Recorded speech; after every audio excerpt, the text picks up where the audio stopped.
সুপ্রভাত বন্ধুরা, আজ বেরিয়ে পড়লাম আবার বেলুড় মঠের উদ্দেশ্যে। আজ 17ই মার্চ রবিবার। বারুইপাড়ার ওভারব্রিজ থেকে একটু ভিউ আপনাদের জন্য তুলে ধরলাম। মা এবং মায়ের বন্ধুদের সাথে চললাম বেলুড় মঠের উদ্দেশ্যে। কর্ডলাইনের ট্রেন সবসময় লেটেই চলে। এই কার্ভটি আমার খুব সুন্দর লাগে। বালি স্টেশনে ট্রেন যাওয়ার আগে এই ভিউটি খুব ভালো লাগে। পৌঁছে গেলাম বেলুড় স্টেশনে। এবার বেলুড় স্টেশন থেকে নেবে বেলুড় টিকিট কাউন্টারের উল্টো দিক থেকে টোটো ধরে এগিয়ে চললাম বেলুড় মঠে।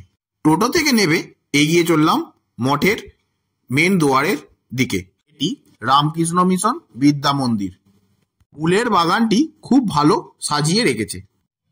এবার এগিয়ে চললাম প্রবেশ দুয়ারের দিকে। যতবারই বেলুড় মঠে আসি এই স্থানটি আমার খুব সুন্দর লাগে। মন্দিরের সামনে প্রচণ্ড ভিড় হয়েছিল। মন্দিরের ভিডিওটি একটু অন্যভাবে তুলে ধরলাম আপনাদের কাছে। বলবেন কেমন লাগলো কমেন্ট করে। এটি বেলুড় মঠের সমাধি পীঠ। খুব সুন্দর সাজানো হয়েছিল আজকের দিনে। এই স্থানটির কি মাহাত্ম্য আছে সেটি এই ছবির মাধ্যমে তুলে ধরলাম আপনাদের কাছে।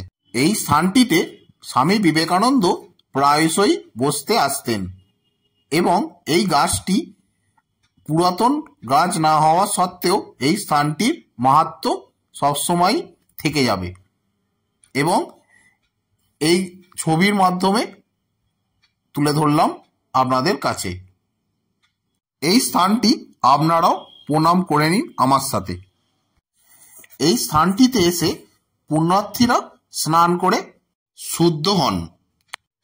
কেউ কেউ এখান থেকে জল সংগ্রহ করে বাড়ির জন্য নিয়ে যান এবং মাথায় জল ছিটিয়ে নেন, নিজেকে শুদ্ধ করে নেয়। স্থানটিকে তুলে ধরলাম আপনাদের কাছে। এই স্থানটিতে তো পুরাতন সময়ে পোশাক আশাক এবং আসবাবপত্র মিউজিয়ামের আকারে তুলে ধরেছে জনসাধারণের জন্য। মঠের উচ্চপদস্থ স্বামীজি পরিদর্শনের জন্য বেরিয়েছিলেন কিছুটা সময়ের জন্য। কিছুটা ভিডিও তুলে ধরলাম আপনাদের কাছে। মহারাজকে দেখার জন্য প্রচণ্ড ভিড় হয়ে যাচ্ছিল তখন। এরপর মেলার কিছুটা ক্লিপ আপনাদের জন্য তুলে ধরলাম। এবার এগিয়ে চললাম ভোগ খাওয়ার উদ্দেশ্যে এবং নানান ফুলের বাহার আপনাদের কাছে তুলে ধরলাম। প্রসাদ নিয়ে এগিয়ে চললাম বসার জন্য এবং এখানে প্রচণ্ড ভিড় হয়েছিল তখন। ভোগ খাবার পর বেরিয়ে এলাম মন্দিরের বাইরে। এবার এগিয়ে চললাম আমরা স্টেশনে ফিরে যাওয়ার উদ্দেশ্যে। ওখান থেকে আমি দুখানা জিনিস কিনে এনেছিলাম।